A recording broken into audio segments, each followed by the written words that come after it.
Welcome to Undisputed Live from Los Angeles. I'm Jason McIntyre here with my main man, Chris Broussard, and the former NFL star, LeVar Arrington. Good morning, gentlemen.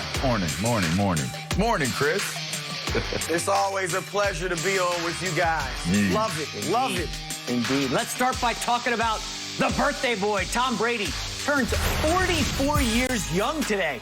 His Bucs are looking to be the first team since the 04 Patriots to win back-to-back titles, but they'll have their work cut out for them. TB12 appeared to get upset with his teammates at practice over the weekend, slamming his helmet in frustration, punting the ball out of anger, and at one point saying, "Gotta make bleeping plays when you're tired, fellas." LeVar, should Tom Brady's Bucs still be favored to win the Super Bowl? Absolutely. And even to connect a report like this of Tom Brady having a moment like that, you know, it only furthers the legend of Tom Brady, a guy that's still super motivated, super in tune to wanting to be the best that he can be and wanting his teammates to be the best that he can be. I mean, make no mistake about it. When you think about how Tom Brady came in and impacted this Tampa Bay team, the culture of it, it's amazing. It's absolutely mind-boggling to think that someone could have that type of impact. But when you hear these types of reports, it only confirms what you were thinking, that someone like Tom Brady brings that chip on his shoulder. He brings that energy, that intensity, that passion. You know, he's not complacent. He's not content. He's not comfortable.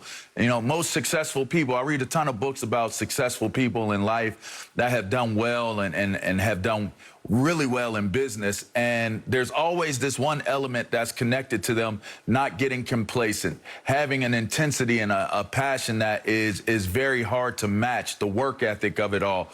And it makes all the sense in the world to know that when you look at Tom Brady, that's what he's bringing to the table. And they have the type of talent. They're returning all of their starters from last season. There's no reason to believe that they shouldn't be the favorite to go into this year. The NFC is for the taking. And the AFC, in my opinion, if you can make it out of the NFC, you probably have a great chance of winning in the AFC, even with knowing that Pat Mahomes and those Kansas City Chiefs are out there on that side. I'm with LeVar 100%. I mean, they're definitely the favorites in the NFC. And I love what Tom Brady did with the kicking the ball and you know, snapping at his teammates and slamming his helmet. When you're on that football team and you see a 44-year-old guy who's won 7 Super Bowls, still with that type of passion, that type of drive, he's acting like a guy who's never won a ring and who's criticized on shows like this daily because he's never won. When you see that type of motivation, how in the world can you relax? How in the world can you rest on your laurels when you see this guy who's so accomplished, already known as the greatest player to ever play the game or the greatest quarterback? You can't relax. And so that puts everybody on edge and keeps everybody knowing, look, we got to go ahead and repeat. We always talk about getting complacent after winning a Super Bowl. Tom Brady is not going to let that happen to his team. And beyond that, you know, look, obviously he's got everybody's respect on the coaching staff, in the locker room, in the organization. But beyond that, what also enables Brady to do things like this and for it to be positively received is the fact that he's coachable. All right, he'll take criticism himself. We saw last year, everybody was talking about, wow, is Tom Brady, you know, he and Bruce Arians. I mean, Bruce Arians had the audacity to be critical of Tom Brady on a few of his passes. Brady didn't care. Brady was fine with it. Their relationship seems to be great.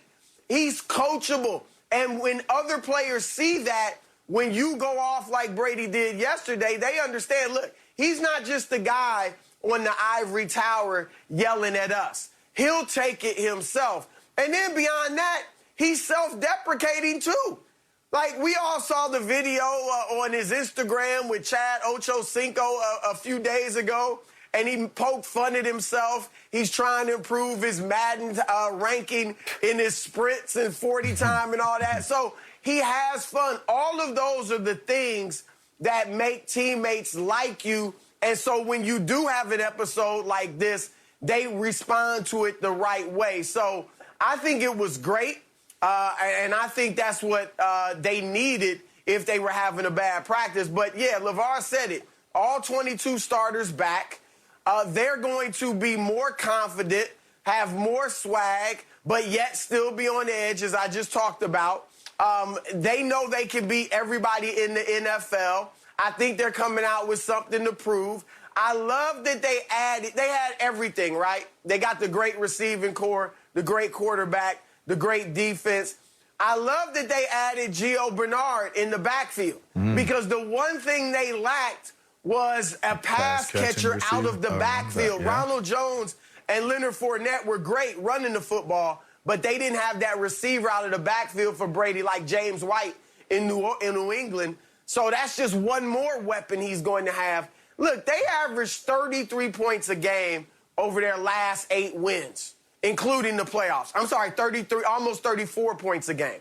They are going to roll offensively, and so, yeah, they got to be the favorite. Yeah, I like really what you said about leadership, Broussard, and Tom Brady, because yesterday I got crushed on this show by a certain someone named Chris Broussard for going after someone in the NBA for not being a leader. Oh. And what LeVar said about the leadership from Tom Brady really in Tampa is just phenomenal. The guy is at 44, still leading by example. And I want to remind everybody, last year, Tampa was 7-5 at one point, okay? They lost to the Chiefs. It was a national TV game.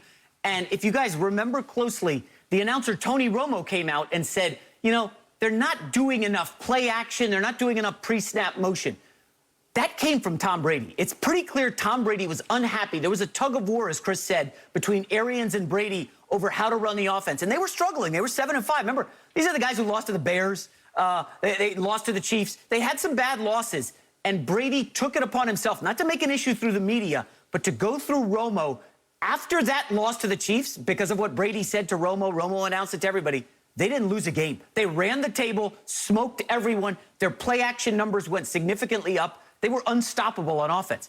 I personally think there is an undefeated play for Tampa Bay in the regular season this year. Whoa. The division, LeVar, listen, you've seen that division, okay? Who's beating them in that division? And don't tell me the Saints and Jameis Winston. I know they beat them twice last year in the regular season, but after the Bucs got them in the postseason and Drew Brees retired, that division's a wrap. They are going to roll in the division, and the schedule is not that difficult. As Chris said, they added Gio Bernard. The entire defense returns. Listen, when you can draft a right tackle last year, Tristan Wirfs, he plays every snap for drop-back passes and allows 1 sack, you're doing something right. Tampa Bay is really a dominant team, and if you remember closely, Brady tried to go undefeated with Bill Belichick in New England. It got derailed in the Super Bowl. Can you imagine what happens if Brady is able to pull that off in Tampa? I think it's certainly in play. The gamblers agree with me. They are the favorites to come out of the NFC. LeVar, you know the second favorite team to come out of the NFC? Who? The LA Rams, who have a new quarterback, right? A new defensive coordinator. No Number backfield. 3 is Green Bay with dysfunction all over the place. Continuity in Tampa. LeVar, Tampa's got to be the team. I think Green Bay is going to be an interesting one. I think you got to pay attention to Green Bay. I like the Rams being a pick, even though they don't have a solidified backfield now, losing both 1-2 free agency, 1-2 injury. They have a couple question marks along the front of their offensive line as well. But, you know, one thing, it takes me back to a story. You know, I played against Tom Brady in college, and in fact, Tom Brady was in my draft. I wasn't in his until now. Now, today, I was in Tom Brady's draft, but back then, Tom Brady was in my draft.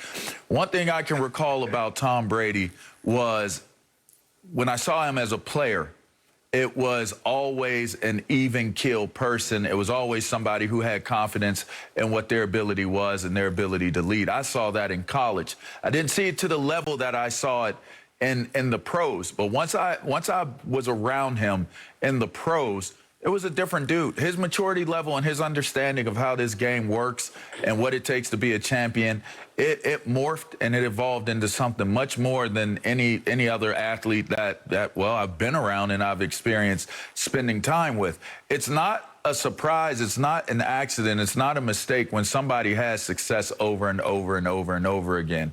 So when you look at where Tom Brady is, you heard the comments not too long ago where he said, how do you keep this bleep over bringing me in? And it made a big stir, and everybody wanted to know who it was. It doesn't matter who it was.